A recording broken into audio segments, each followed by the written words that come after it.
Hello? Hello? Hello? Roberto, I see you. I see you walking away, Roberto. All right, we're going to get started. So, come on in, come close. Let's fill up all these first tables as possible. No microphone? Or microphone? Microphone, okay, cool. Feels so presidential tonight in this setting. We usually meet downstairs in Voltron, but we couldn't tonight. So, welcome. Thanks for coming. Raise your hand if this is your first time. Wow, a lot of first timers. All right, like half, I would say. Got the veterans on this side of the room. The day one guys right here. Yeah, so this is a group for creatives or anybody using AI to do visual art and anything creative, basically. And I started this in October last year, and so far we've had 6 meetings, and we've had incredible guest speakers come and speak. Unfortunately, my guest speaker tonight got COVID, so he's not coming, and instead I switched the whole presentation to my work. So I'll be presenting some stuff that I've been working on, and also I'll just be talking us through like updates about the industry. We'll talk. We can have back and forth. You know, this is very intimate. And this is my website, bestaifilms.com, and here I categorize and curate a lot of AI film stuff that I see online, because there's a lot of it coming out now, and it's just hard to find a place where it's all like kind of organized. So I started this website. I would love for y'all to check it out. Give me some traffic. So yeah, this has been a really fun experience for me, because I get to meet all the creators that are now starting to be voices in this medium, I guess you want to call it, new medium. Welcome. Hello. And it's cool to meet the creators and like start to form like a friendship, because this might be like the next Tarantino. Like, who knows, you know? It's such a new medium that nobody really knows yet, like how far it's gonna go, how seriously it's gonna be taken, yada, yada, yada. If it's gonna take over the world and kill everybody, it's always a possibility. So, I don't think we should set that intention. yeah, no, forget I said that. So yeah, so raise your hand if you would consider yourself more of a technology person or a technical person. Cool. And what about like a creative or an artist? Cool. And then you're just nothing. Just yeah, you're just a accountant. Yeah. All right. So, nothing against accountants. So yeah, this group is for artists, but actually the cool thing is that this medium is bringing artists together with, and creatives together with technologists and technology professionals, and Austin, perfect place for that. I mean, we got creatives, we got artists, we got people working at tech companies and all that, so it seems like a great place to have an AI film festival, maybe. That sounds like a good idea. So Steve and Aaron and myself and a couple others have set into motion the Austin AI Film Festival. If you didn't know this, other cities like New York and LA are already starting to have AI film festivals. Companies like Runway have thrown one. And so we are now planning one for Austin. It's in the works, probably 2025. So yeah, more to come on that, but it's now officially kicked off. Any questions so far? We have begun the planning stages of something that hopefully solidifies into something real. Not with South by. Not with South by. Independent of South by. But maybe we'll hold it during South by. Who knows? Yeah. A lot to be done, so if you're interested, let's talk. Yes. There's a lot to do.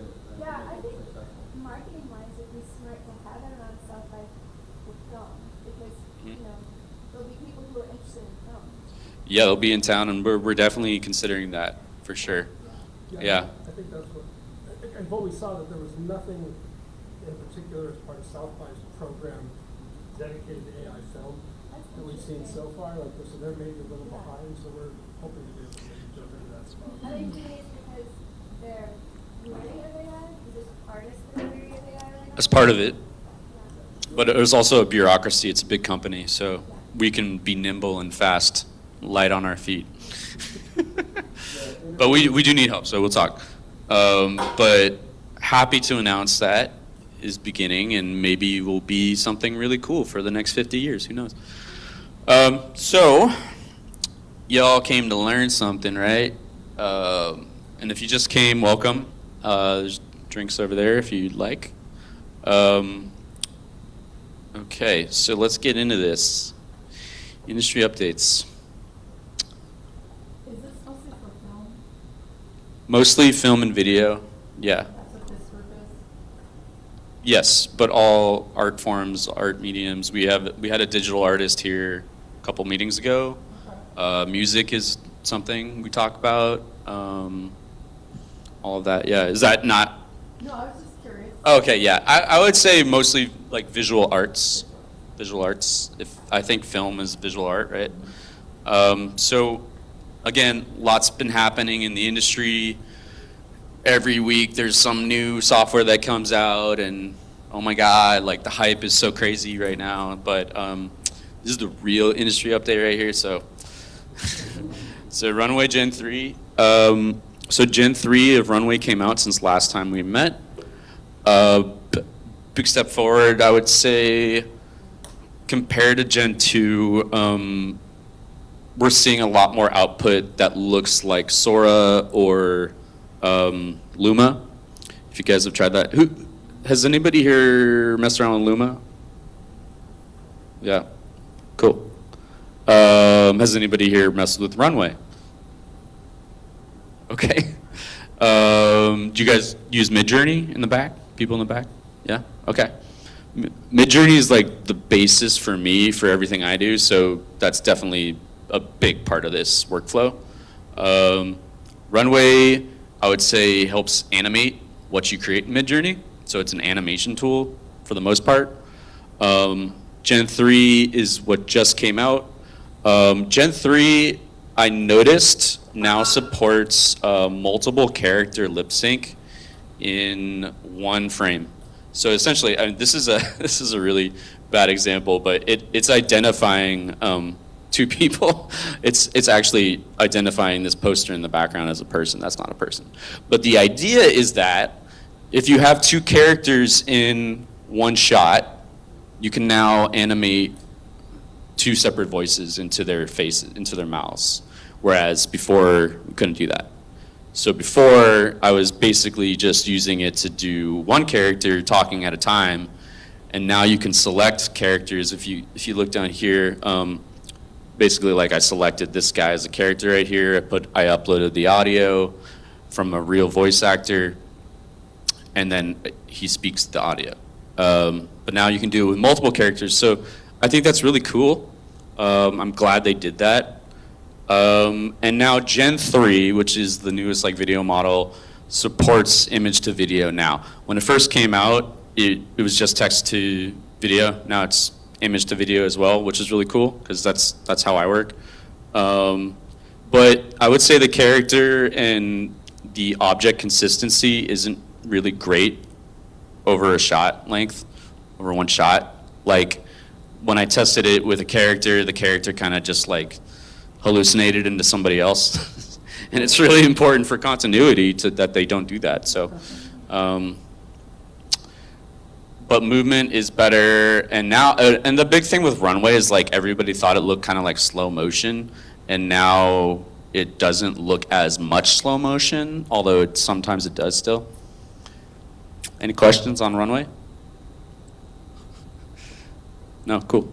So, yeah. Yeah, so I have like middle account, and I think mine is like $30 a month. And I run out, I still have to be really careful with my credits. I would say I wish I had the next tier up, which is probably like, I don't know, like 50 a month, 60 a month. But I'd say anywhere between 30 and 100 a month. Just depends on how many credits you want. And the interesting thing is that Gen 3, so within Runway, they're charging different tokens amounts for like Gen 3 versus Gen 2, lip sync versus non-lip sync. It's like they're now like classifying how much it costs to do different things in there with the tokens that you get. But a lot of these run on the token system, so it's like you pay $30, you get like X amount of tokens. Each token is worth X amount of generations. Yeah. Chuck E. Cheese, turn in your tokens. Have you played with Clay? Kling? Oh, Kling. Not played with Kling yet. So they released their web version, klingmania.com. Yeah, I haven't really delved into Kling yet, but that's by Stable Diffusion people, right? That's Chinese. Kling is Chinese. Okay.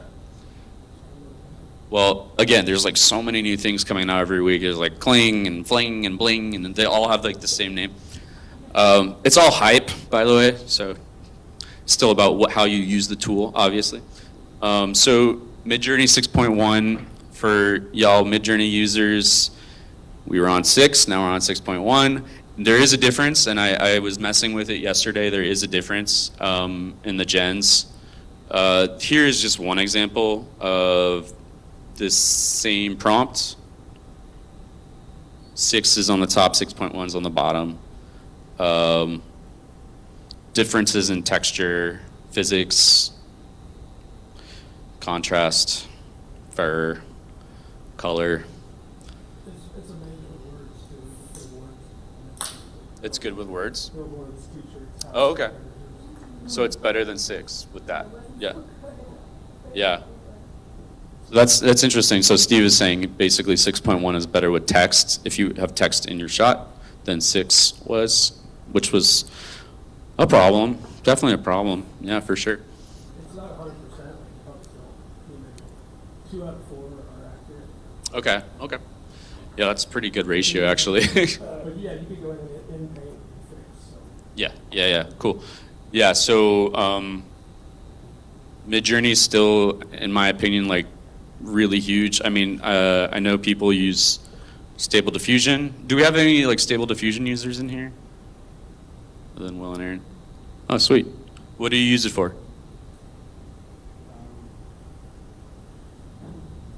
Basically, as stage, and then we continue from the image to the video. Okay, cool. Sorry, I'm not a native speaker. I'm Oh. Germany and just attending. No worries. Sweet. Well, thanks for answering. Yeah, Stable Diffusion, like, it's just, it requires good hardware and is kind of complex. So I would say as a normie myself that Midjourney is good for me. But I know the best people are using Stable Diffusion, so it's hard to argue. Amaru, who is supposed to speak tonight, uses Stable Diffusion to make really high resolution videos, like really nice looking videos. So he's definitely, I wish he was here to show you, but he had COVID, so he didn't come. All right, so Midjourney. When I tried Midjourney, it's hard to put my finger on exactly the difference, but I was using it to do a face of a character, and you can just tell it looks more real, but I can't really tell you how it looks more real, but it looks more real. So I did see a difference. What do you use for storyboarding, or do you have a process for that? Is there a section on that? For storyboarding, Yeah. like storyboarding a movie? Yeah. I think that would probably lead it to those. The context of the question is that I hear that that's the right process for building out sort of the long form video. Otherwise, you, I don't know, Oh, get shit. caught trying to use the text to video or image to video more than necessary? Kind of the continuity of the film and of the story kind of breaks down. Yeah. Do you have a sense of storyboarding for your process? Yeah, so my storyboard is in Premiere, Adobe Premiere, where I edit everything. I storyboard it there first, just to have the image first, right, from Midjourney. Plop it in, I have the voice, or I know what's happening in the shot. I write what's happening in the shot above in text. I put the voice or the music on the bottom, and then I cut it together and see if it works, kind of. And is that using or not using like some of the models? Only using Midjourney. Yeah, at that point, yeah. There's another new one out there called Studio LTX. Yeah, Studio LTX. Yeah, that one looks pretty good. Really, from a storyboarding standpoint, like you get on there and pretty creative, but they also have a text to video engine in there. It's not anywhere near. Yeah, they're trying to do too much probably. Yeah, but yeah, that one looks pretty good. Studio LTX, if y'all are interested. Here's another Midjourney V6 6.1 comparison. Just like the physics is a little bit different, body positioning seems a little more natural. Luma. So we do have some Luma users in here, right? Right? Yes. Luma's pretty cool so far. Here's what I think about Luma is it makes really good outputs, but it takes forever. So it takes me sometimes like 12 hours for one video export. Like, I don't know if that's because I'm not paying for it right now, or if it is. Like, do you pay for it? You pay for it. And how fast is the video gen? Probably 10 minutes. 10 minutes. Like every time, consistently. Yeah, you can do it in a day. Okay. How long of a clip? 5 seconds. Up to, you can extend it up to a minute 10. Yes, Steve is a master of extending cat clips. World record. World record holder right here of the longest AI cat video ever made. Yeah. Well, I like Luma. I'm already paying for so many subscriptions that I don't pay for it right now, unfortunately. But Luma's cool. Takes me forever if you're on the free tier. Just a warning. But I'm finding it really good for subject movement, character movement, and car movement. So I'll show you a clip.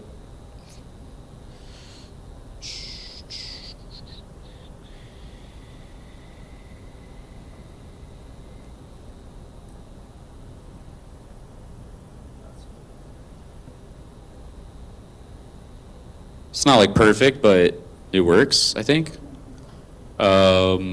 Generated this image in Midjourney.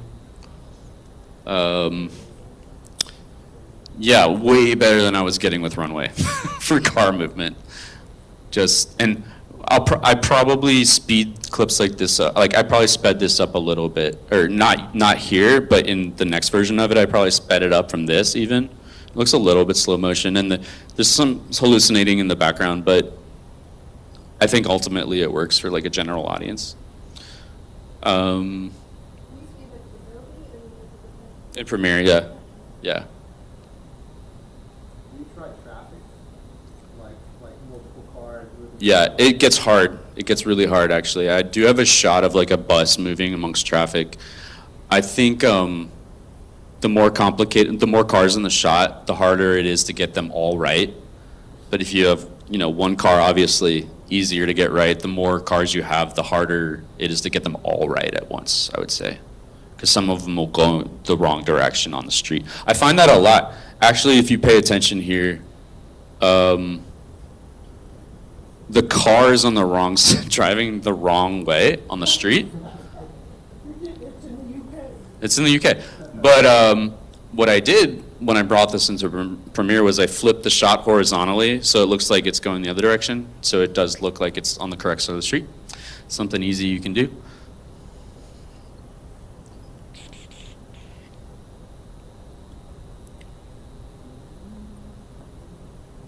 Any questions about Luma? Can you place a Midjourney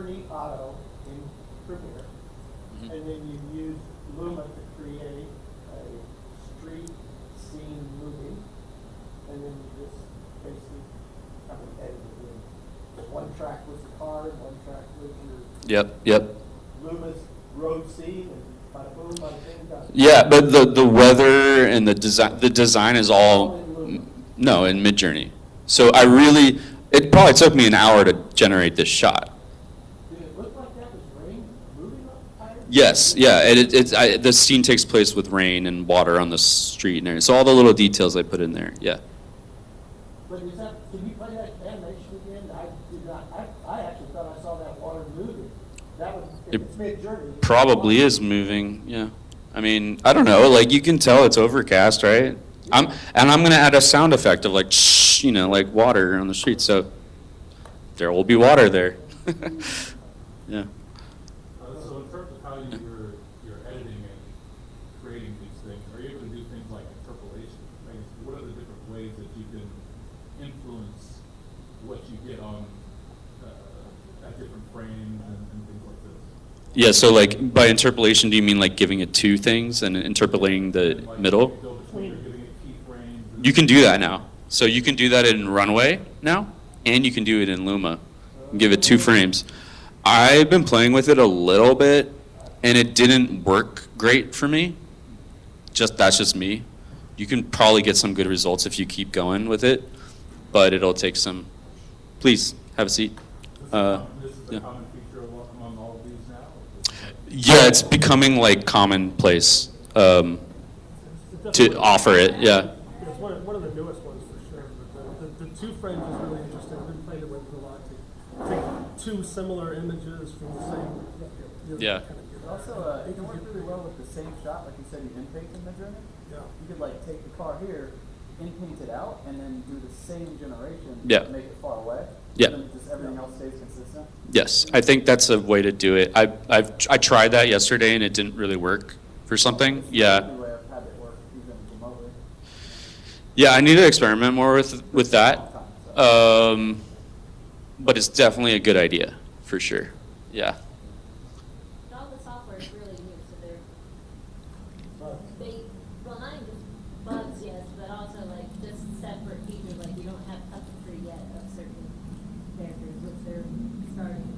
Right. So that's what we'll talk about next. Actually, is this thing called Meta SAM version 2. Well, it's from Meta. It's called SAM version 2. I think that stands for like Segment Anything Model version 2. Okay.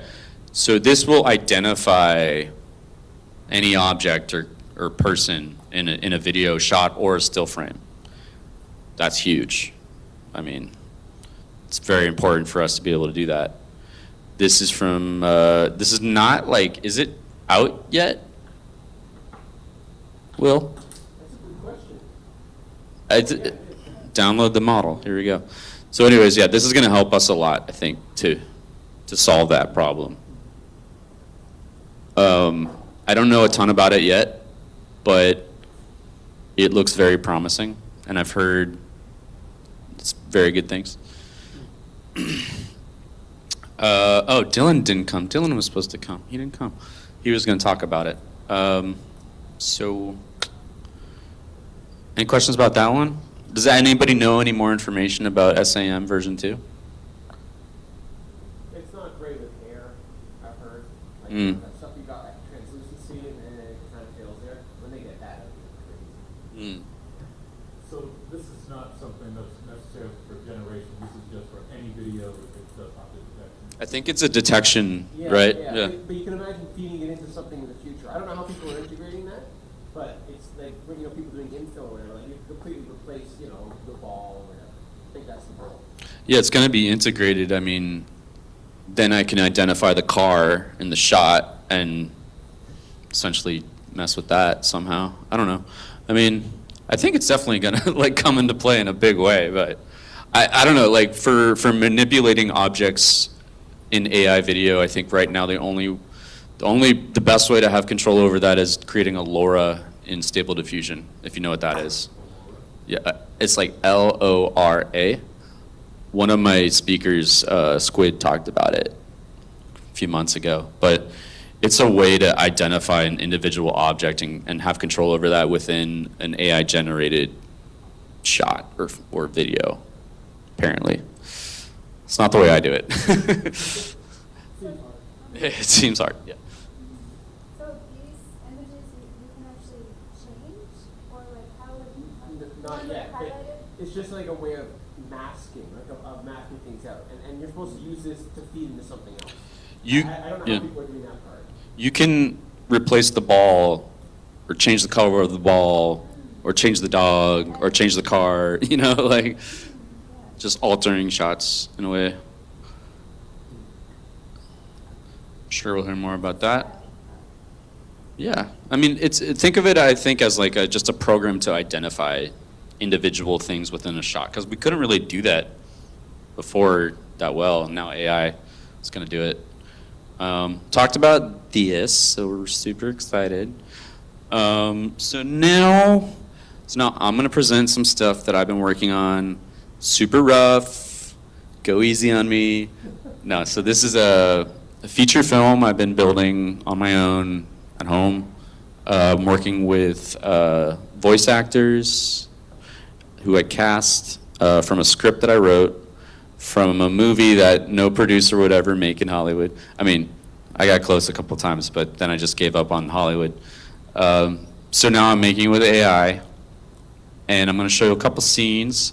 But basically the story is that there's a college student in LA who's into design and 3D printing, and he gets targeted by a gang, and the gang threatens him and his family, and he decides to use his 3D printer to make a gun, and then to try and defend himself, and then it all spirals out of control from there, as movies do. So I'm gonna show you two scenes that I made with AI, and then we'll break them down and talk about lessons that I learned from them. And the first scene is he orders the 3D printer from the dark web, and it like arrives in the box. He sets it up. And then the second scene is him realizing, well, I won't talk too much about the second scene. You'll figure it out. Welcome. Hey, Dylan did make it. Hey. We just talked about SAM, Meta SAM, yeah.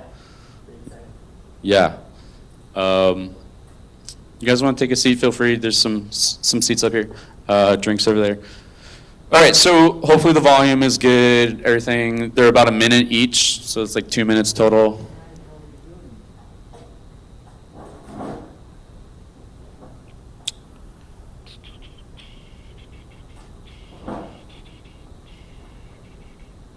Sorry for interruption, but we all ears.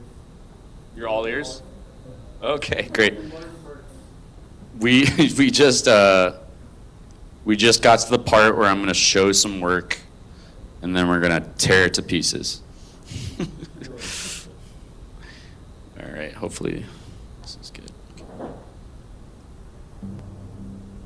Damn, that shit faster than Amazon. Wait, I want to turn it up just a little bit, sorry.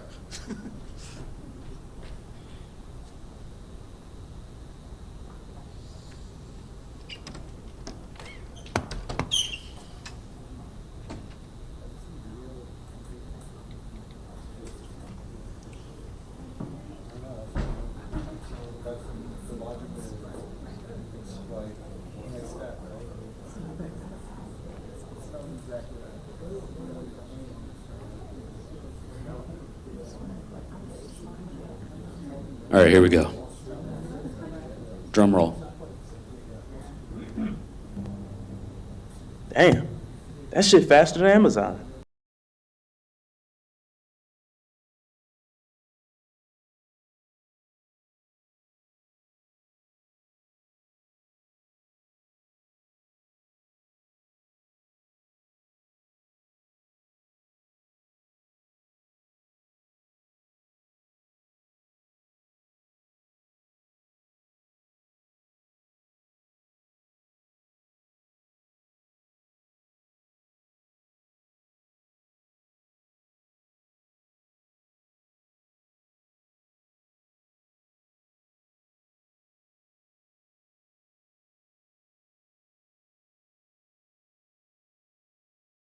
in there. I'm not.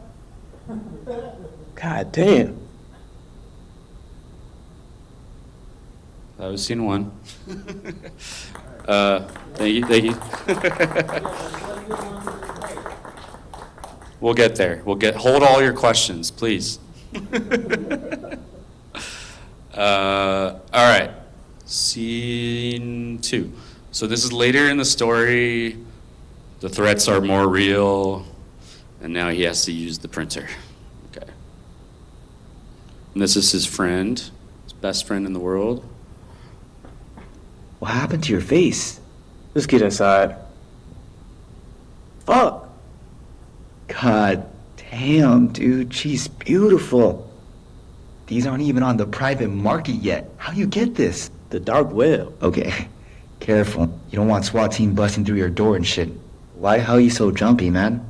If I'm about to get clipped, you need to be 100 with me right now. It's Snoop, man. What about him? Must have got out of jail. His boys just tried to grab me and take me down. Yo, dude, you gotta call the cops. No, that's how I got into this mess in the first place.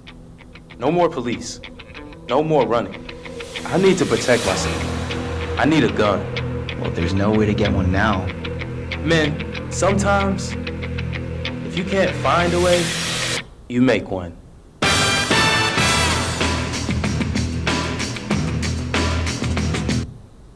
That was scene two.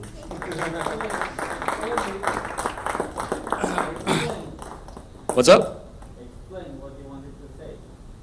Okay. So nigger had to have the gun, right? So there's a gun ban in California going on in the movie, and everybody has to turn their guns in. Obviously, the gangsters aren't going to turn all their guns in, but having a way to make guns during a gun ban would be pretty financially smart. So that's kind of involved, but yeah, it's about creation. It's about like imagining what you can create and then having the ability to do it with this like magical machine, and how that can get out of hand, and how, you know, with great power comes great responsibility. Yeah. So any questions before I dive into like what did I learn and how did I do that? Well, I have one question. When he was 3D modeling, were those generated images, or did you do them in like Blender, in screenshots? I didn't use any Blender. Yeah, these are all generated pretty much. Yeah. Yeah. What about the voices? Voices are all real people, real actors I paid and cast over a period of months, so very important, I think. I don't know. What is your experience with using AI voices? I think it's not as bad. It's amazing. Amazing? Yeah. Yeah, I think I've had some good experiences with it, and yeah. No ethical, just, complaints or anything.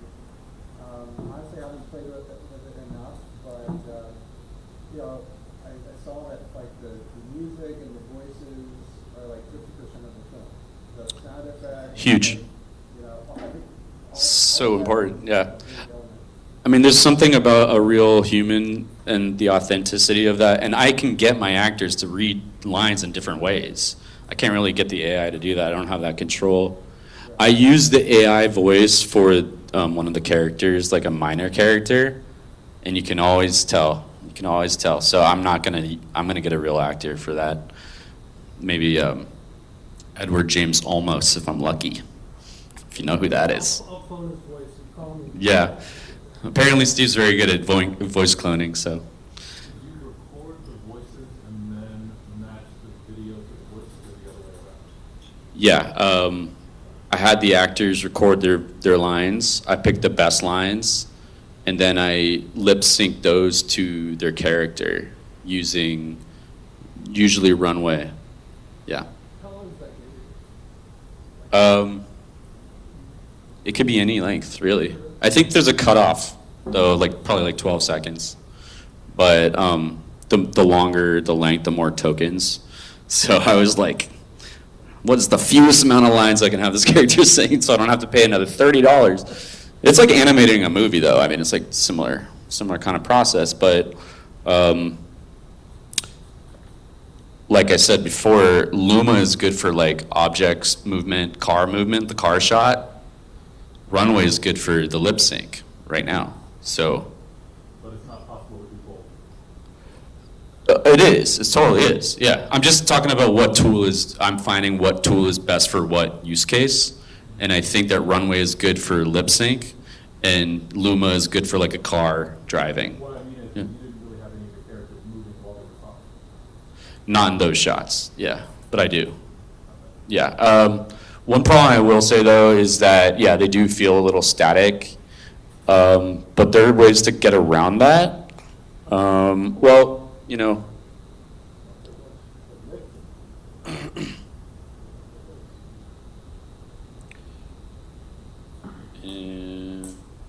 Is there anything on the horizon for motion capture as a solution to like lip syncing?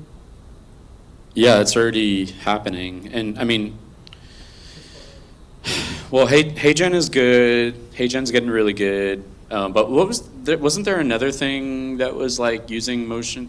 I mean, I'm sure you can strap a camera. There is software where you just like record yourself with your your iPhone or whatever, and then feed that, and then that is used. But it's a different process that I don't really do it myself yet. But I'd be interested to hear how somebody else can do it better than this. Yeah. I don't know if that's what you're talking about, but in fashion, there's a lot of fashion bloggers, and they're doing like basically models of their face, so it's like a filter. Yeah. So if they're moving their face, it looks natural, but it's not their face. Yeah. So I don't know how you can use that, but I feel like the consistency is way better. Yeah. Other than a couple things where the AI will go out of control, but you can go in and like face swap on top of. So like I'll put a face in it, yeah. I think what you're talking about could be useful. The problem is that all of my actors live in different places, and I would basically have to start over and have them do video of them acting, and I'm not starting over at this point. Like the runway lip sync obviously has its issues, you know? It's not perfect. I'm sure it'll get better. So I'm just, the second half of the movie will look way better than the first half of the movie, but it'll be funny, you know? So yeah, in this shot, I mean, his hand's like moving onto his face, you know? That's like character movement to me. I have a lot of shots where the characters are moving, but usually the shots where the characters are moving, they're not speaking. And the shots where the characters are speaking, they're not really moving. So it's like you got to kind of choose one or the other. But if you look at a normal movie, when someone's like speaking, they're not really like moving around that much, you know? Sometimes they are. Sometimes. Depends on the shot. If you watch like a David Fincher movie, it's just like a really tight shot of someone speaking and they don't really move. I mean, their head moves and their eyes move and their face moves, but Runway will do that, as you can see. Damn, dude, she's beautiful. You know, so you can get the facial expressions actually really good with Runway, in my opinion, because when I feed it audio where the guy's like happy, his eyes will express happiness. Like it knows, the AI like knows the emotion in the voice that I feed it. It's pretty interesting. How long did it take you to do these 2 shots? These 2 scenes, 60 seconds. Human time. And Yeah. AI time. like 3 weeks, 2 weeks, 2 to 3 weeks, yeah. With all the elements in it, you know, the cutting, the editing, the making the shots, the animating the shots, all that, yeah. What version of Midjourney are you using at the time? 6, yeah. How do you handle the character consistency? So I talk about that a lot. If you have never been to this, I talk about it a lot, but it's, I use Insight Face Swap, which is a plugin for Midjourney and Discord. So basically on, I don't know if I actually might be able to show you.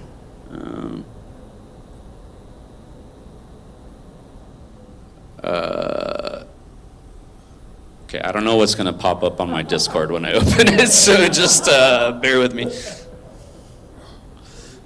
Hopefully it's not, hopefully I'm not on a public channel. I can't control what other people do on Discord. I cannot. But yeah, it's called Inside Face Swap.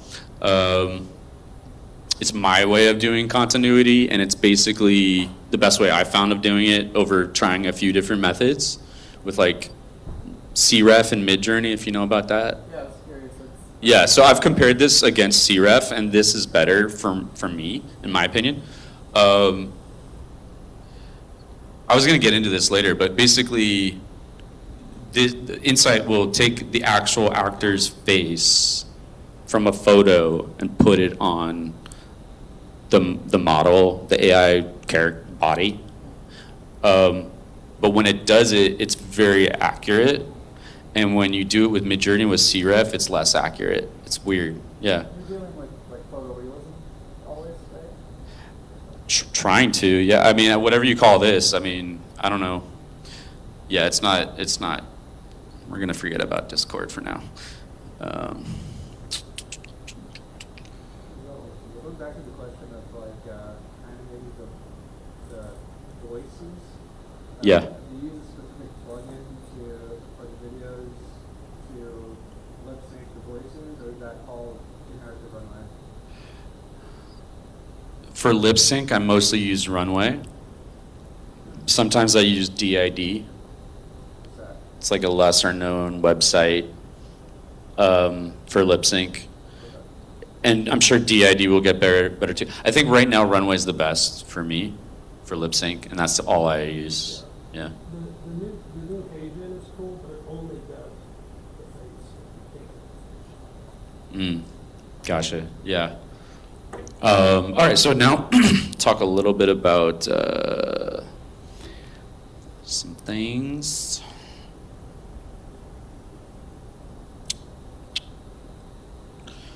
Okay. So I'm showing some other shots from other scenes here too.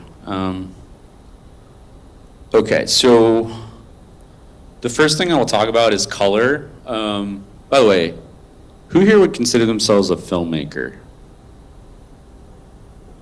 Okay, cool. This is kind of going back to like film school stuff in a way, but it applies. So, so color, very important in my opinion. You're talking about consistency and continuity.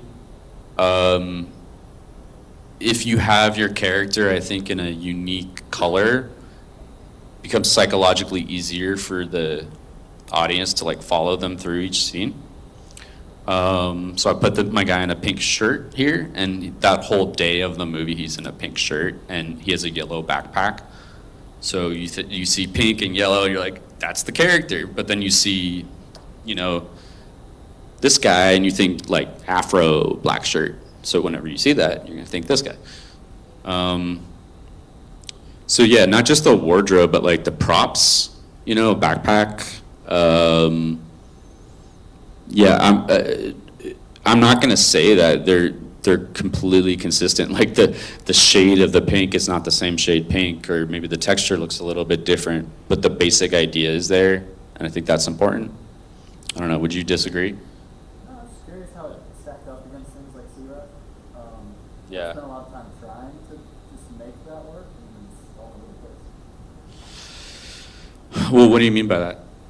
So I was interested when this was described as feature length, because it had good results. Like you can use the same generation seed.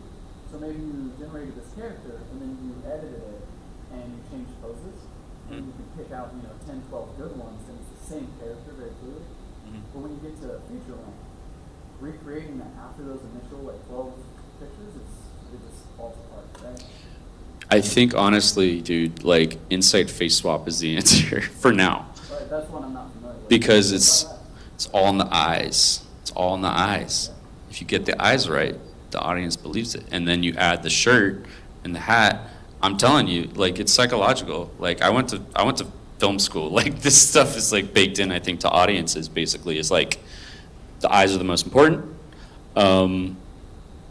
His hair is really hard to get consistently, but I can get it pretty much the same, same style.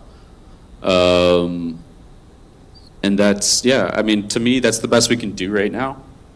Like, some people use like actual actors That's what I do. That's what I do. Okay. Yeah. So all of these characters are based on the look of the actor doing the voice, which is another thing. If the voice actor is the same as the face of the character, the voice and the character match up because it's actually like the same person. So it adds another. It's like when video games use like a real actor as a character in a video game, and you can identify that guy easier, you know, and like Death Stranding and stuff like that. You know what I'm talking about? So yeah, like I used to work with Janusz Kaminski, who's Steven Spielberg's cinematographer, and I remember there was a phone call, and he said, color is the first thing the audience psychologically responds to. I always thought that was interesting. So the colors of your scene, and Midjourney can make any lighting of any scene look amazing. I mean, just like automatically does it. So, yeah. Speaking of like the best we can do right now, I'm a total novice, I've never used any of these tools. What is the learning rate like? Like these small things we'd like to find solutions for, will they just be absorbed into the main products in 6 months, a year? Like what does the outlook look like? I think Adobe would do that if anybody were to do that, but I think there's so many different elements with so many competing companies that you're just gonna be like designing a workflow. Like if you work in visual effects, you use multiple softwares, workflows, right? To achieve different things, and then you kind of like combine it all, right? I don't know, maybe. And I have like consistency, like 6 months ago, like compared to today, are we way ahead of where you thought we were gonna be, or Yes. behind, or where are we at? Everything's rapidly evolving, Okay. but it still takes a lot of work. Okay.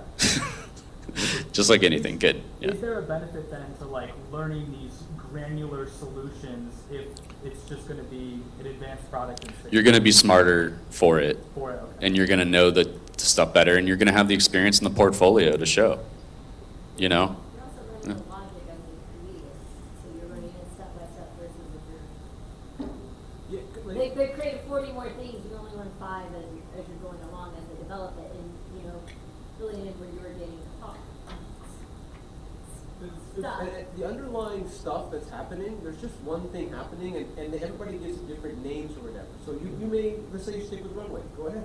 But the stuff that you're learning, this is all coming from the same basic papers that the researchers come out with, and then everybody implements these things. And so like, you get to the stage where you know how to do something, but like, for example, that CNET. I have no clue what CNET means, but I know exactly what they're getting at, because it'll have a different name somewhere else. Like, it all comes from that. So you're not wasting your time if you're just picking. You mean CREF? That one. Yeah, Correct. CREF. Yeah. I think I mean it more from like a feature standpoint. Like if this is just a button in 6 months, like It's never going to be like that, man. Never going to be like that. I didn't say that. In my opinion, it's never going to be like that. I feel like that too. Like as an artist, you just feel like, oh my god, you know, there's so many things I cannot learn. But like you're saying, like if you just stick to one tool, maybe, you know, and just sort of focus. I have spent thousands of hours making this feature film so far over the last 9 months of my life. And I have a tremendous amount of anxiety about how the tools are going to evolve by the time I'm done with it. Yeah. But my priority shifted to, if I can entertain an audience and they want to know what happens next, doesn't matter. Is the benefit then knowing how to better ask the computer what you want in 6 months because you knew it at a less advanced state? You're going to be you're just going to be ahead if you start now, I think, no matter what. I don't know. Like, even if it does get easier and even if it takes less turns of thinking to do it, like, a shot is a shot. A shot is a shot. You're going to have to customize that shot no matter what to your liking, Right. for it to be what you want it to be. And that's always going to take work because the machine just can't automatically know what you want, like first try, you know? And what if I pull this away from like a movie making aspect and go, okay, I work in social media and I just want to make good social media videos. Is that something that'll probably be accessible in 6 months versus learning these tools now? It's now. Like my company, we're using it to build social media now. I mean, there's the other side to this too, which is that these tools are so new, and like a lot of people are coming to it with a direction. Like I'm going to build a film, I'm going to build an X, I'm going to build a Y. there's the stuff beyond that we haven't even imagined. In my mind, right? Like there's some creative things that we haven't even invented yet. As people start to play with these tools and experiment with the boundaries of what they can do, it's different than traditional filmmaking, in my opinion. Like, Yeah, I mean, the language is going to change a little bit, but a story is a story. I mean, a lot of people right now are using AI tools to do FPV drone shots, like really quick, FPV drone shots, but that'll be what's the word? It'll just become another novelty. Like if you see it too much. A good story is a good story. So it's just about how you use the tools to tell a story. And now, I don't have $1 million to go make this movie, and it was just sitting there as a script. Now I can show people what it looks like in my mind, and that's all because of AI. I think it makes you more resourceful too. In a nice industry and creatives and community that you're building, not just I feel like you feel like there's a tool and it's you against the tool, but it's really like community that's building around it that you're like interacting with and building in your brain. Like you're creating something you're working with and with everybody else sort of thing. You're growing together in a way. I think that's right, and I think the purpose of the AI film festival, for example, is to bring together the community that can take your learnings, right, from the artistic perspective, and then go implement the technology that you want, right? So close the loop so that your learning becomes then the thing that gets developed. Well, I'll put it this way. If I took my workflow right now and made a learning module out of it and put it online, I might be able to make money.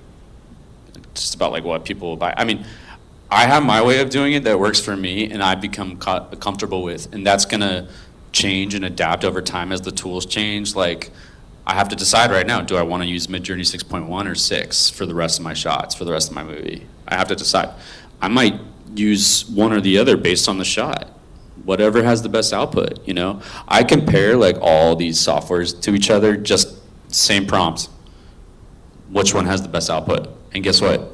Always different software has the best output. No, it's an interesting conversation, but you made a couple points. Like, should we even get started, or should we just wait 6 months? And I think about the invention of camera.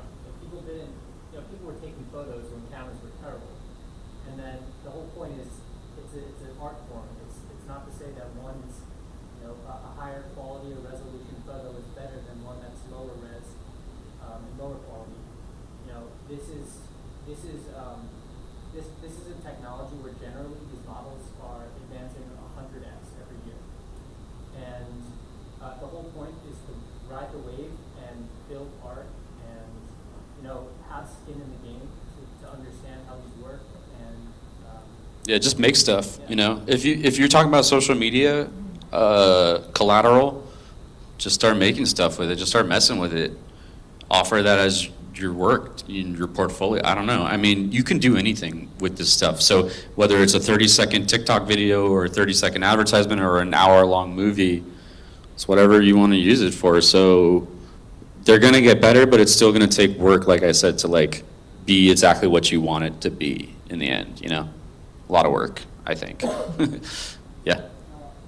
How many prompts did you have to write for each scene? Was it one prompt per shot? Was it one prompt per scene? So ultimately, I guess to simplify that answer, it would be one prompt per shot, and then one prompt per animation of that shot. Yeah, but to get to that prompt, I had to try a bunch of other prompts. So I had to fail a bunch of times to find the right prompt. And then I'm like, oh, that's a good prompt. I like that. And then I took that output and just modified, changed like 1,000,000 times until you can't even recognize it anymore. And then I take that image, that shot, and when I feed it into Runway to animate it, I tell it with a prompt how I want it to animate it too.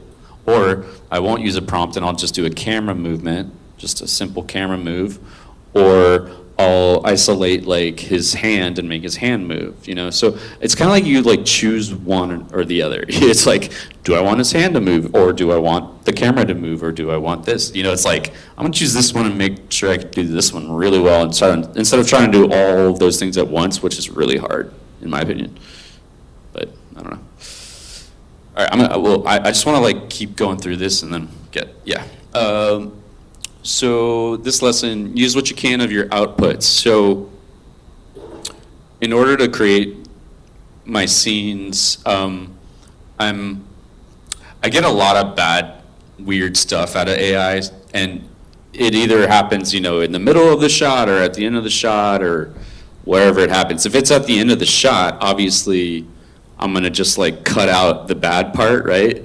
The bad, weird AI stuff, and just use the like good part of it, which might only be 1 second. If it's only 1 second, maybe I'll slow it down to 50% speed, so it'll be 2 seconds, then have a longer shot. So what I'm saying is like, whether you get good outputs, bad outputs, whatever you get, you have to work with what you get. It's like you're making like a soup or like a stew or something, you know? It's like, you might not have like all the best ingredients, but if you put them all together, they taste pretty good. So basically, that can include reversing a shot. So sometimes the AI will like get the movement in the wrong way, and I just reverse it and it looks good. Or with the car shot, I'll speed it up. Or with another shot, I'll slow it down. This is all just editing stuff, basics, but when you combine that with AI, which has a lot of mistakes, you can actually get some good stuff. So keep the good stuff, get rid of the bad stuff. And like I just said, you know, use whichever software is going to give you the best output. I recommend comparing different outputs from different softwares. Like, for instance, Pika, P-I-K-A, it's not that well respected in the video generation world right now. I would say it's kind of not great, but it's really good sometimes for me when I'm just animating like an object or something. So I just try it. I'm just like, whatever, maybe it'll be a good shot, you know? I have all my tabs open with all my different softwares, right? And I have a shot, one slot, and I want to try to get different video outputs and see which software gives me the best output. Sometimes it's Luma, sometimes it's Runway, sometimes it's Pika, sometimes it's something else. So you can test. Do you use Pika anymore? 'Cause I haven't heard that much about Pika. I still use it. I honestly, it works for me for some shots, but the thing about Pika is if you use it, if there's a face in your shot, does not work at all. I don't know if they're fixing that, or it's just like a really big problem. I don't know how. Okay, so I've dubbed this term tonight, and this moment will go down in history possibly. You were here. So I'm gonna call it the Rick roll. The Rick roll. So when I just wanna like try again, I just press this button right here on Midjourney. You all know this button, right? That button right there. You Rick roll that motherfucker. So I do it a lot, right? If you look at a million of these a day, your brain starts to think like, you're looking for really small differences in all your outputs, right? Because there are differences, but they're really hard to tell. It's like that game you played when you were a little kid, you know, where you're like, what's the difference in the shot? That's like Midjourney. So what I mean by this with the Rickroll is I didn't get what I want, Rickroll. Didn't get what I want, Rickroll. Rickroll, Rickroll, Rickroll, Rickroll, Rickroll, a million times until I get what I want. And that means each time, you know, you're waiting like 2 minutes or whatever. Get up, go do something. You know, that's your life if you want to make an AI film or AI piece of content. So So you don't cherry pick one of those and say move up with this image because it's going in the direction you want? I do all of those options. Yeah, I do every different option you can imagine with these outputs. Yeah. Like I'll be like, okay, upres output 4, change this area right here, get a new output. Okay, give me 4 styles of that output. Okay, what's the best one? Okay, change the, you know, like, it becomes so many different things. I mean, you're trying to tweak something inside the same regenerate. Give it another. Yeah, I do customize it. Yeah, you're getting closer and closer and closer and closer. I Yeah, like that, I yeah, like that, repeat that. yeah. enhance You just it. want to try and get as close as possible. Yeah. And the other thing I thought was interesting about this, does anybody want to take a guess? Okay, so it says it says beanie, right? Like he's wearing a beanie. And then the no command, I had no snow. It was putting snow in because he's wearing a beanie. So I was like, I don't want snow in my shot. No snow. It works. Weird shit. All right. So another thing I realized is that even on a real movie set, there are mistakes. Continuity mistakes, makeup mistakes, clothing mistakes. People say their line wrong. You can see the microphone in the shot, whatever. Everybody knows there's mistakes in movies. So when you have a continuity error or a little mistake, like a little mistake, you know, like the plant in the background looks a little bit different in this shot, just let it go, I would say. Lean into it.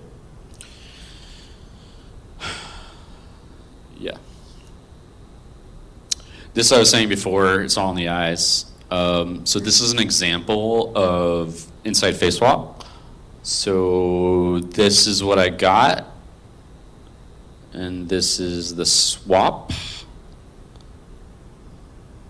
Not a huge difference, but definitely a difference if you can see, right? Can you all see that difference? Okay.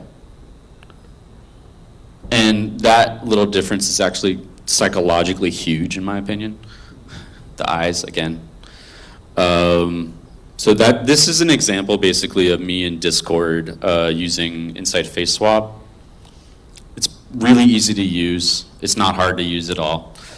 As long as you have some reference imagery of the person, I would recommend having photographs of a person in different lighting conditions, different, you know, profile, straight on, whatever, inside, outside. You have a folder of all those images, and whatever situation this character is, so this character is interior, dark, low light, okay, I'm gonna take my reference of my actor, who, by the way, like, this is basically my actor. He looks like that.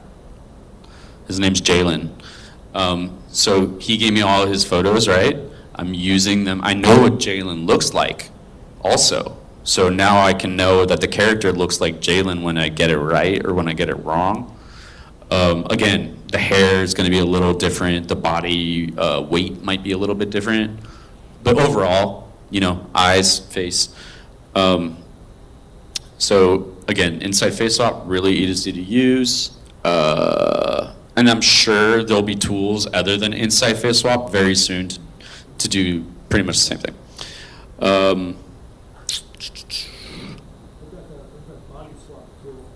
Body swap? I forget what it was on. It's not great, but it's not bad. Is it within Stable Diffusion or no? No, it's one of the weird sites with the Okay. Yeah, body swap. I don't know. I just don't feel. I did get some shots where the guy was like obviously like muscular, and this character's not like super muscular, you know. So you'll be like, nah, that doesn't really look right. So try to avoid that. They're using it to like fake TikTok dances so you can put people's bodies. Yeah, that's disturbing. Okay. Important things for Yeah. humanity. Let's see here. What the hell? Okay, so this is an example, you know, of one of those folders I was talking about. So this is one of my actors, Saku, and he plays the bad guy, and this is what he looks like in real life, and these are different, you know, some different options of his face. You'll notice he's wearing glasses in this one, you know, so I have different kind of options here a little bit. Anyways, I, again, just base the character on him. So when if you want to make an AI movie or an AI short or whatever, you're going to have characters. And when you start to make the characters, you have to set the look for the character. And essentially, you have to decide whose face are you going to use. Like, you can use an actor's face, you can use your face, you can use some face you found on the internet if that person never finds out. You can do whatever you want to do. But like I said, if you know this person and you have you have the rights to use their face, you'll be better legally speaking, which I do. So I signed an agreement with this guy to use his face for this project. So you feed all of those to it, because it's like I can see why you had hair problems. These guys had 6 different hair. No, it just depends on the shot. I'll feed one or the other, and also I can change the hair in Midjourney with in painting. So, but generally speaking, it would be nice if the actor had the same hairstyle, but that's not always the case. So the hair comes separately. Again, it's all in the eyes. So you're creating a new character, right?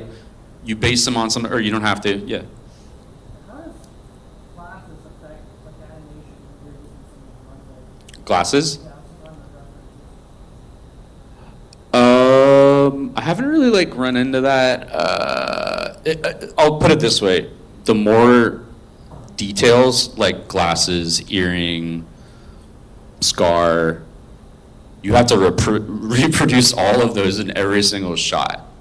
Gets annoying real quick. You're like, oh dang, I forgot to put the earring in this one shot. I shouldn't have given him an earring. I want to give every character like all the complexity I can, but in the end, it's way too hard to reproduce that across so many shots, you know? I mean, it just takes more time. what about an animated? Do the glasses just warp into the face, disappear? No. The glasses stay pretty good. You'll even get some like reflection and runway. I have a character with glasses that I haven't like messed around too much, but it stays pretty consistent, I would say. Yeah. Yeah. So I was just gonna say. Yeah. So the way you create a character is, so you're trying someone out. You're trying something out. You're trying out a new character, like this guy, and you're gonna try and reproduce a similar looking character as possible in different environments, different scenes. That's really the way you can only test if it works or not. You're able to see if you can get consistency. I've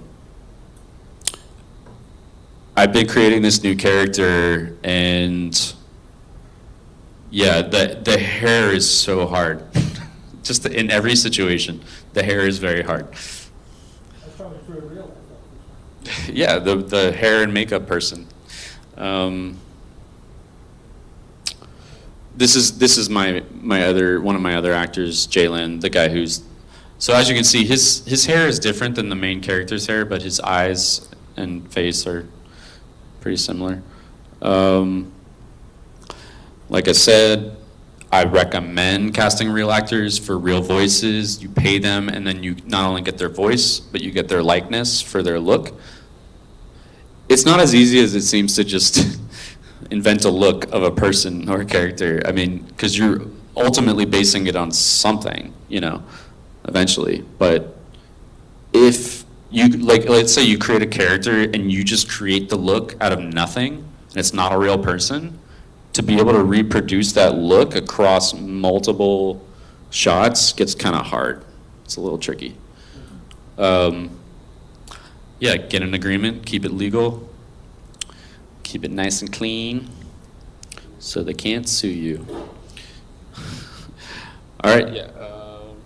Yeah, so we're gonna wrap in 20, so let's do a Q&A, and if anybody wants to talk about a project you're working on, I would love to hear about it, and we can just answer questions and kind of go in any direction.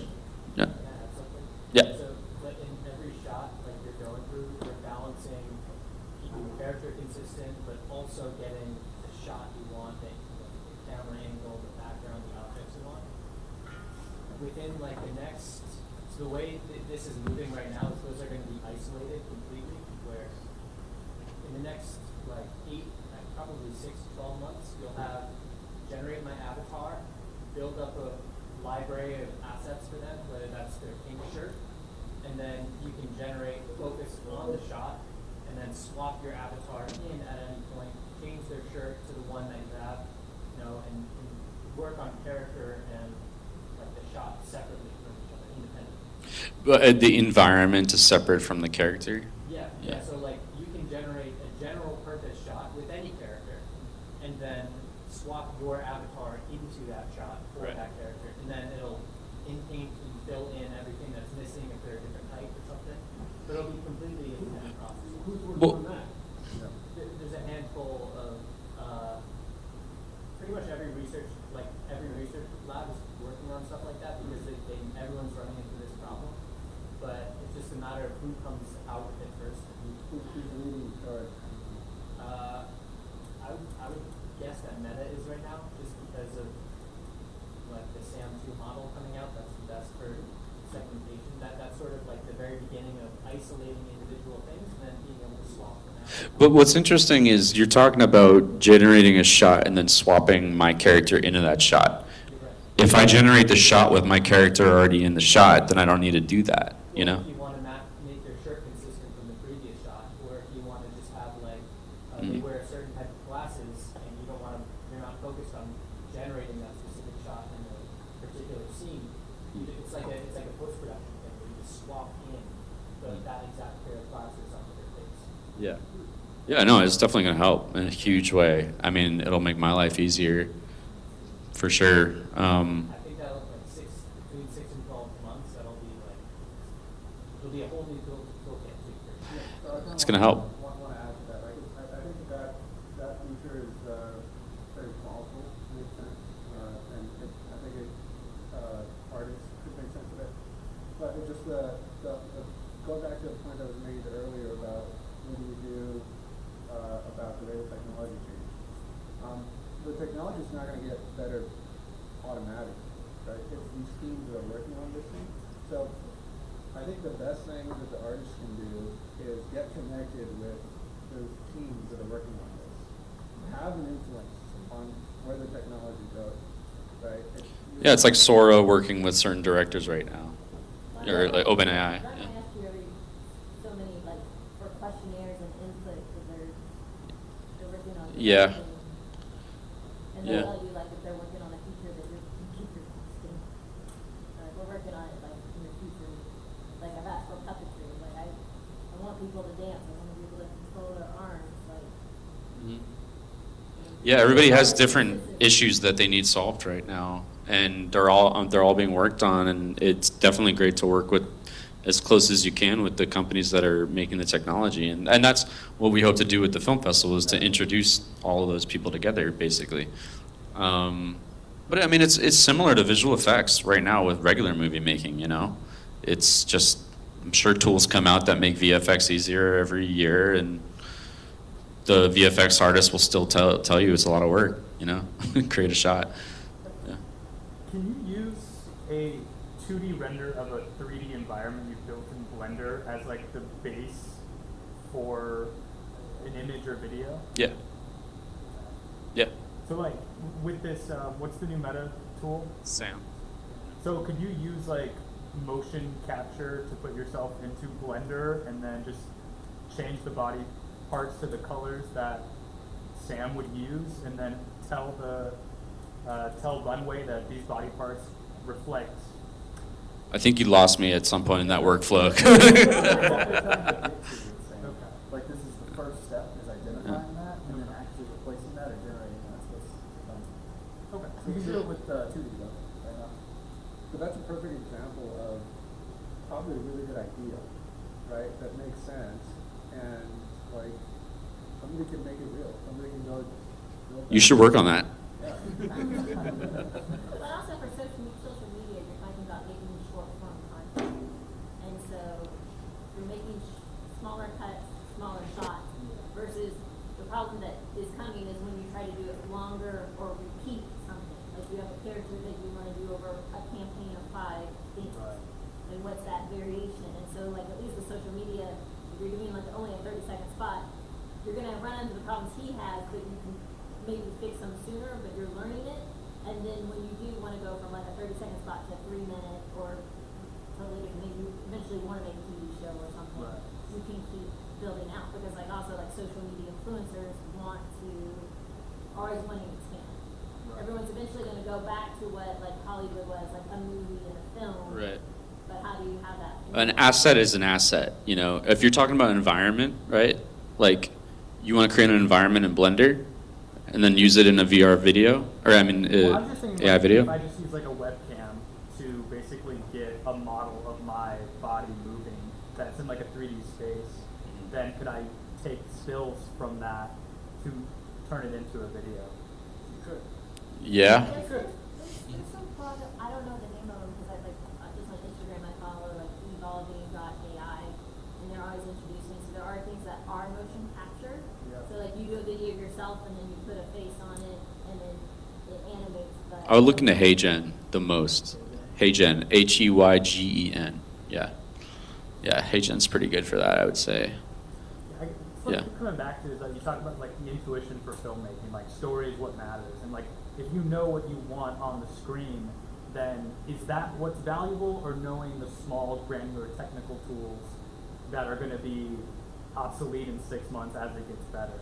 So I'm just like, I'm interested in this, but like more as a hobby. It's like, do I get it now? Do I get it a year from now when like I can realize the vision easier? Because if the art's what matters. But isn't it fun to struggle? Well, I'm just like, there's limited time in the day, so I'm not coming at this from an artist. How soon do you want your movie made? I'm just You might want to dabble with it a little bit right now, so you just at least know what you want, so your mind conceives, and you're like, okay, that shot's too complicated, I'm not going to stress with that right now. You know, but I'm going to look in a year or 2 years, are they going to have that? Then I'll be hit the ground running, because also all storytelling, whether it's short or long-term one, is all granular. And it's the same thing as like the muscle and just the patience of setting things out. And like, if you know you have this vision, you go to make it, and when you put it in Midjourney, you're like, oh, I come up with this idea, I don't know what's gonna come. Like if I'm not trying to make an exact replica of one thing, I'm open to what comes out. And at the same time, even if I want to be exact, I have to learn how to read the machine or talk to the machine to get that way. And you're only going to get more sophisticated with it, and then as more people adopt it, we were talking last time, like there's also a lot of copycat.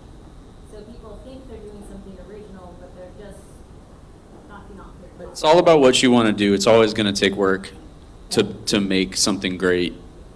It's going to get easier, Right. but I don't think it's going to become like so easy that you're like, oh, I can just do this. So let's say it yeah. does. Let's say you wait a year because we're going to get to that place where you push a button and get it. Then what you're making is not worthless, because every single person on the planet can do it. Yeah, once everybody can push a button to do it, everybody can do it, then it becomes worthless. Yeah. Well, philosophical question. What is it at that point then for everybody? Well, see, but that's the same thing, is like everybody's going to start with a certain level. Yeah. Okay, so like if you go right now to go create one of the things, you just want to kick a ball down a field. Right. And today I want, is it a soccer ball, is it a pink soccer ball, is it a football, you know, in the future, is it a Pokemon? And if you're better at the tool, you're gonna, when that becomes a button, you're gonna elevate so much more what you can do with it versus everybody like when they start, it almost all looks the same. You only have so much of the technical skill. Well, because like there's a level, when things get democratized, there's like a level of expertise that takes you to the next level. Will that be filmmaking knowledge? Like, do I know color theory? Do I know Storytelling knowledge. Right, Yes. or is it the technical? It's gonna be both. It's both. It's both. Yes, you can. But Like the funny part is, anyone can criticize something. Oh, that didn't work. Oh, I didn't like that shot. But what really makes the money is the person who can create the shot and deliver the emotion, and that takes a lot of trial Think and about error. photography. Every single person in the world has a world-class camera in their pocket. Yeah. Most of the photography is still shit. You still need to, and the principles of photography and composition, ancient. haven't changed. Go pick up any That book. is a button. And you still need to be a master of both. Yeah. You can just read a composition book, that's not enough. Question, though? Like, for instance, I use Midjourney at version 2 to animate or make pictures for a card game I've been working on. And to me, the mechanics of the card game are what matter.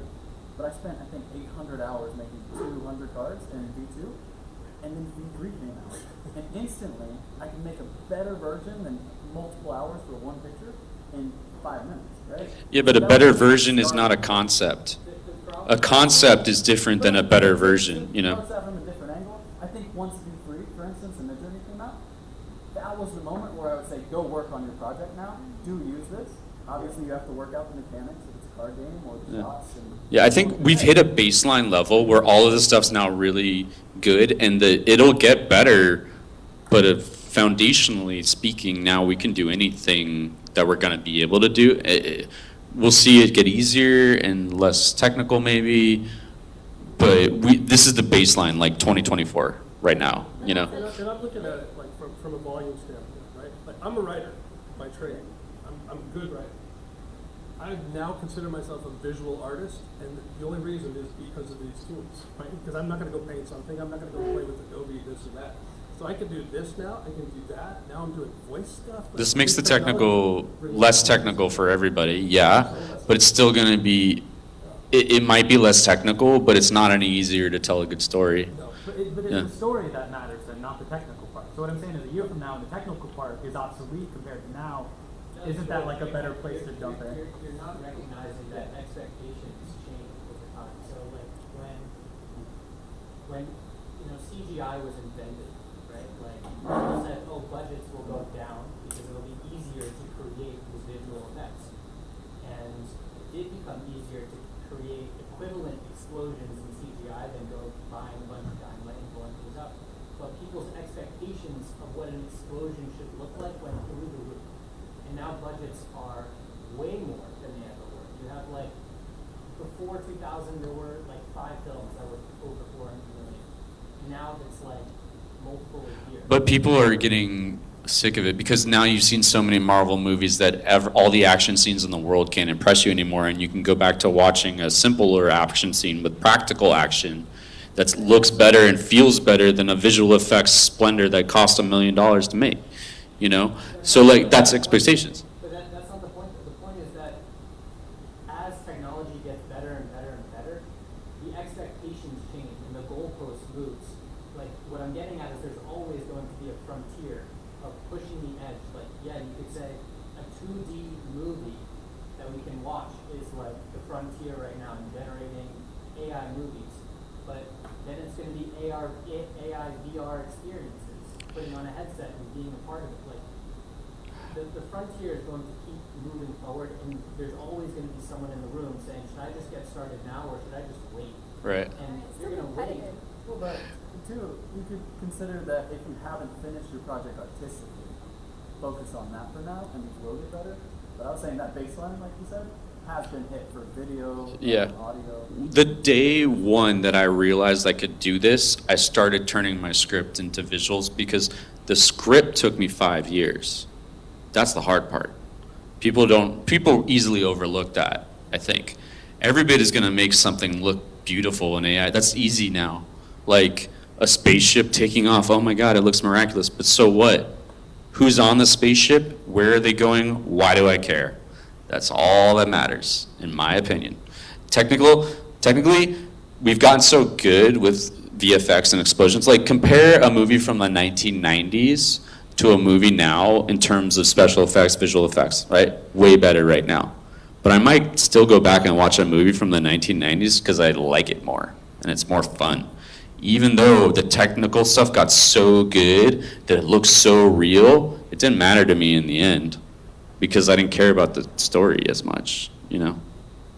I appreciate everyone. everyone's... Yeah, it's all philosophical. It's your level of tolerance in what your curiosity is, and like knowing that, yeah, because also certain parts are going to still be problems in creating AI, but what's going to happen is they're going to give you more features, but you're going to still have some of the logistical problems no matter what. It's just like knowing how to approach the software. When we get more features, you think you get better, but it's like the same thing like they say with ketchup. Like if you have 3 or 4 choices of ketchup on the shelf, you make an easy choice. Once you get to 20, you get so overloaded you almost walk away. So sometimes, like, if you wait too long for it to advance, you may almost get overwhelmed by the choices.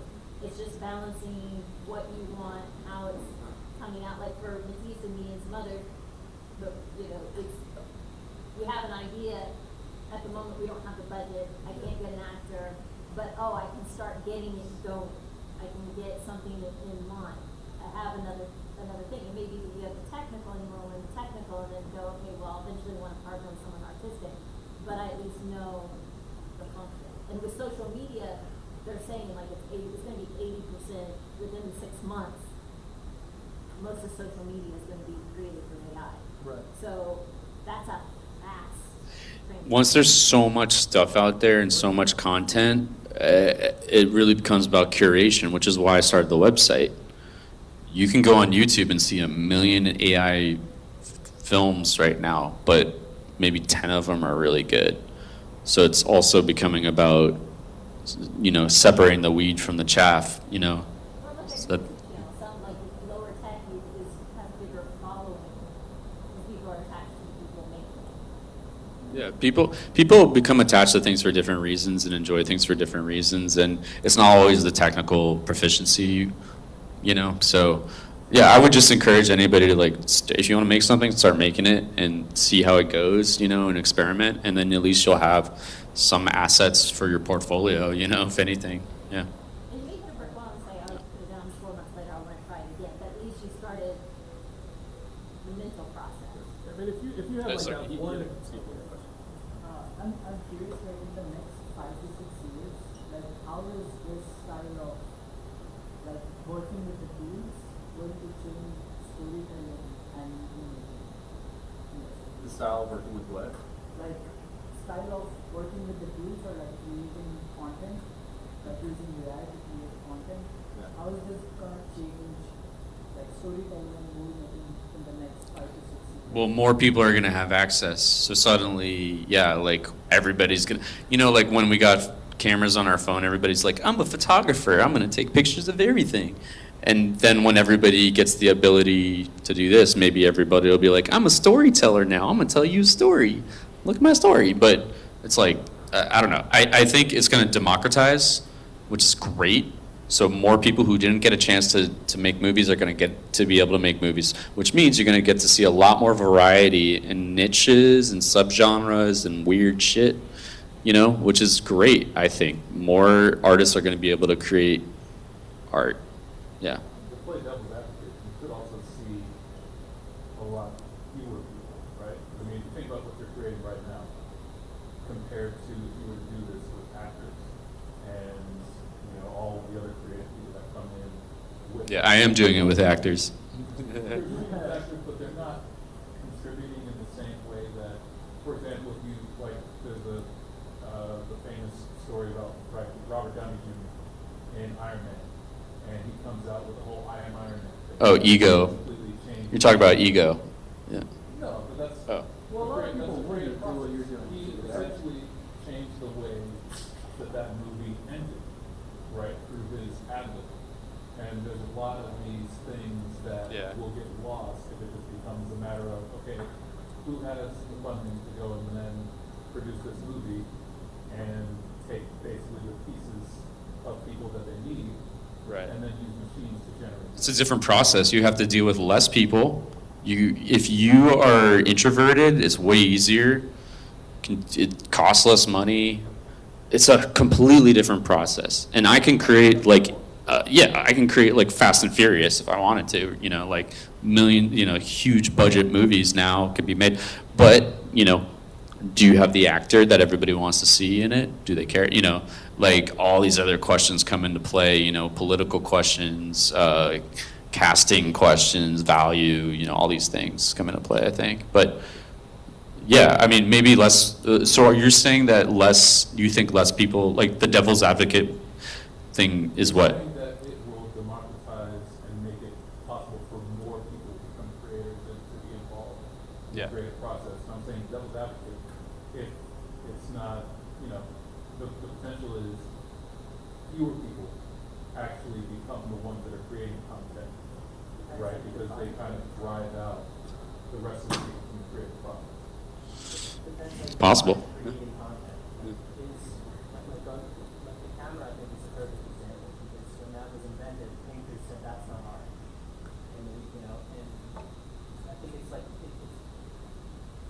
a great analogy because it's the same thing that's happening today where people are used to a certain set of tools and then they say, oh, well, that's not being creative. You're what this is doing is not being creative.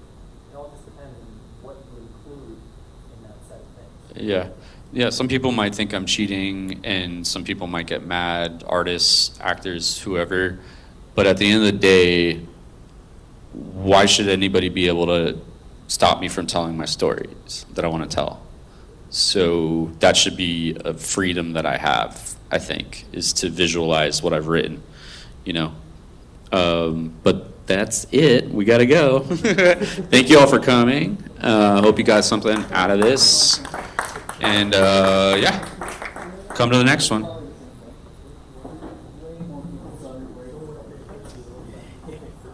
Thank you guys for the improv. You look around my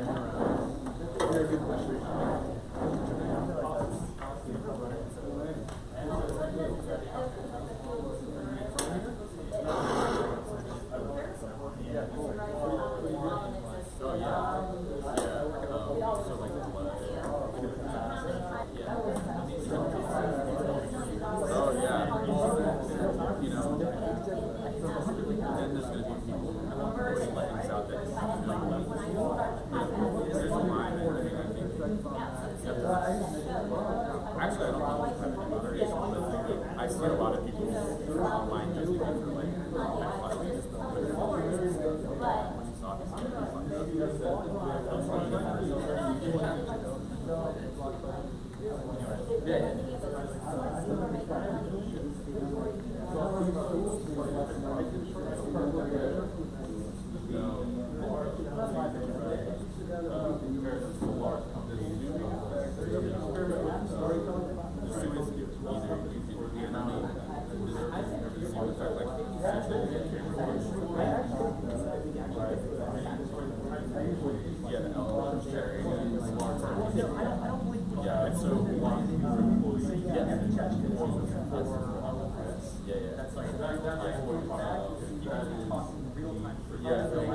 but there's also, you can also just like, I know that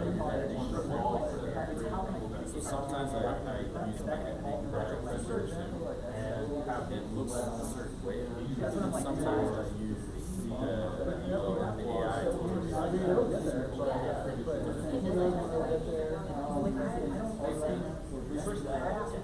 nice to meet you.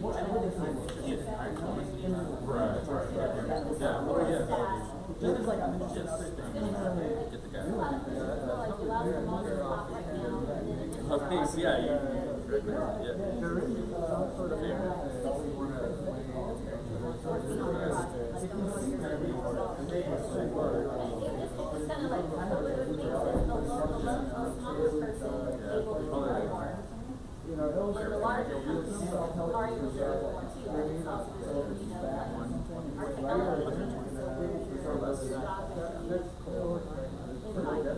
Right now,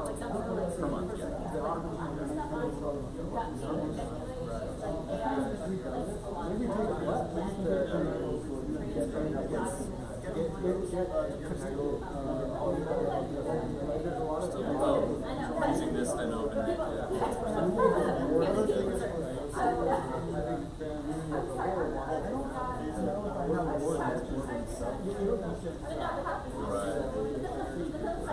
Yeah, this is the way I find it works for me. I think it's much legal until somebody says it's not. But at least part of my narrative that I'm trying to do, you know, if you go into